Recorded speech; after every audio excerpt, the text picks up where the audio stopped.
दोस्तों, ममता कुलकर्णी की जब सनातन धर्म में दाल नहीं गली, महामंडलेश्वर के पद से उन्हें निष्कासित कर दिया गया, तब अब ये कह रही हैं कि अब ये इस्लाम अपनाना चाहती हैं।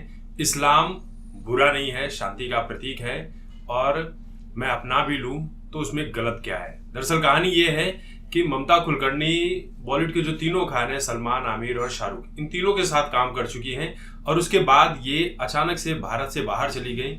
विकी गोस्वामी नाम का एक ड्रग पेडलर था कि ड्रग्स का बिजनेस था, उसके साथ का जो भी थी रिलेशन में।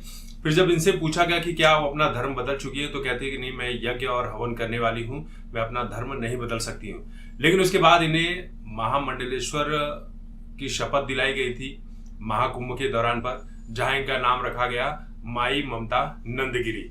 लेकिन जब ये पता चला कि इन्होंने कुछ करोड़ों रुपए देकर इस पद को हासिल करने के लिए काम किया है, जो आरोप लगाया था बाबा बागेश्वर ने, बाबा रामदेव ने भी इनके ऊपर कई तरह के आरोप लगाए, तो ये भड़क गई कि बाबा बागेश्वर होता कौन है मेरे बारे में बोलने के लिए।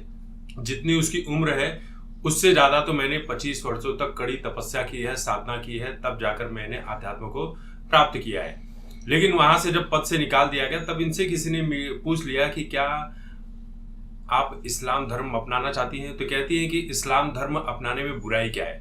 मैंने गीता पढ़ी है, कुरान पढ़ी है, बाइबल पढ़ी है, और इन सभी को पढ़ने के बाद मैंने ये जाना है कि सभी ईश्वर एक है, सभी एक समान है, और मैं इस्लाम अपना भी लेती हूँ, तो इसमें गलत क्या है। इसमें कुछ भी गलत नहीं है। इस्लाम शांति का प्रतीक है, और बस लोगों ने इस्लाम को बदनाम कर रखा है। इस्लाम में कोई गलत चीज नहीं है, तो लोग यही कयास लगा रहे हैं कि शायद वो इस्लाम धर्म अपनाने की तरफ रुख करने वाली है। तो कहते हैं ना कि काल नेमी जितने प्रकार के होते हैं वो तुरंत पता ही चल जाते हैं।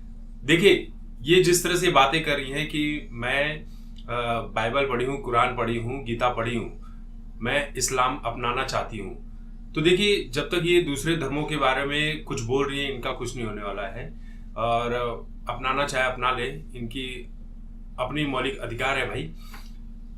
हिंदू धर्म कभी इसका विरोध नहीं करेगा, लेकिन अगर यही चीजें ये किसी और धर्म के बारे में बोल दे तो फिर इनका क्या असर होगा, ये बताने की और समझाने की जरूरत तो बिल्कुल भी नहीं है। तो यानी एक और कालनेमी जो है हम सभी के सामने आ गया कि जितनी बड़ी बड़ी बातें कर रही थी, जितने आंसू बुलका रही थी, ये सब कुछ ढोंग था, इनका फर्जी था। और फर्जी चीजें जो है वो हम सभी के सामने कभी ना कभी तो आ ही जाती है।